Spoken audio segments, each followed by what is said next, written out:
Kekuatan diri yang menjadi kelemahan. Sebab itu siapa yang menyangka bahwa ia teguh berdiri, hati-hatilah supaya ia jangan jatuh. 1 Korintus 10 ayat 12. Tokoh legendaris sekaligus mantan Presiden Afrika Selatan, Nelson Mandela, pernah mengungkapkan sebuah statement, "Hati-hati dengan kekuatanmu, karena kekuatanmu bisa menjadi kelemahan yang menjatuhkanmu."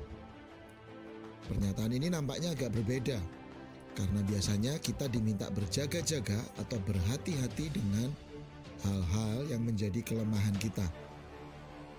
Pernyataan Nelson Mandela ini juga bisa saja bermakna, berhati-hatilah dengan perbuatan-perbuatan baik yang dilakukan, karena bisa jadi itu menjadi penyebab persoalan. Hari-hari ini kita kerap melihat beberapa orang menggunakan kekuatan posisi mereka justru untuk merugikan orang lain atau melakukan tindakan menyalahgunakan kekuasaan dan jatuh dalam perangkap korupsi, jual beli jabatan, dan sebagainya. Beberapa tokoh agama atau spiritual justru kemudian terlibat dalam perilaku pelecehan seksual atau manipulasi atau penipuan mujizat Tuhan. Pemilik lembaga pendidikan berasrama juga menggunakan otoritas dan pengaruhnya justru untuk melakukan tindakan pelecehan terhadap beberapa muridnya. Dalam area psikologi, diketahui orang-orang dengan tipe kepribadian tertentu, misalnya dominan, memiliki faktor kekuatan dalam ketegasan, kecepatan pembuatan keputusan, tetapi tanpa kedewasaan karakter dapat akibatkan sikap-sikap mau menang sendiri, ketidakpedulian kondisi orang lain. Atau mereka yang memiliki tipe kepribadian stabil yang tenang, sabar, mengalah, tanpa kedewasaan karakter dapat terjebak pada kondisi-kondisi ketidaktegasan, kompromis, dan sikap suka menunda-nunda penyelesaian persoalan.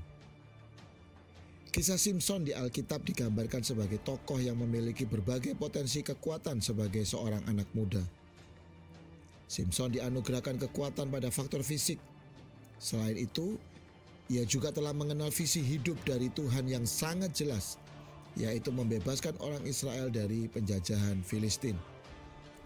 Bahkan Simpson pun juga menerima kekuasaan sebagai seorang hakim atau semacam jabatan bupati pada saat sekarang. Alih-alih menggunakannya secara masif, terencana untuk mengerjakan tugas ini, Simpson justru menggunakannya untuk sekedar menarik perhatian lawan jenis, membuat teka-teki, mengungkapkan emosi-emosi sesaat marahnya, dan kemudian kembali terjebak dalam hubungan terlarang dengan Delilah yang berakibat hilangnya kekuatan supranaturalnya. Mata yang dicungkil sebagai simbol sebuah visi hidup yang dimatikan.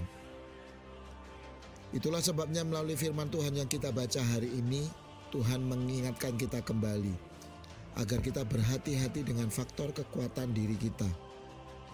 Langkah terbaik untuk mencegah hal ini adalah dengan membangun kualitas karakter kerendahan hati dan sikap hati mau diajar atau teachable, seperti yang digambarkan oleh Yesus. Pikulah kuk yang kupasang dan belajarlah padaku, karena aku lemah lembut dan rendah hati, dan jiwamu akan mendapat ketenangan.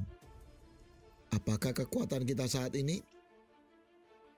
Serahkan kekuatan kita dalam kendali kekuatan Allah.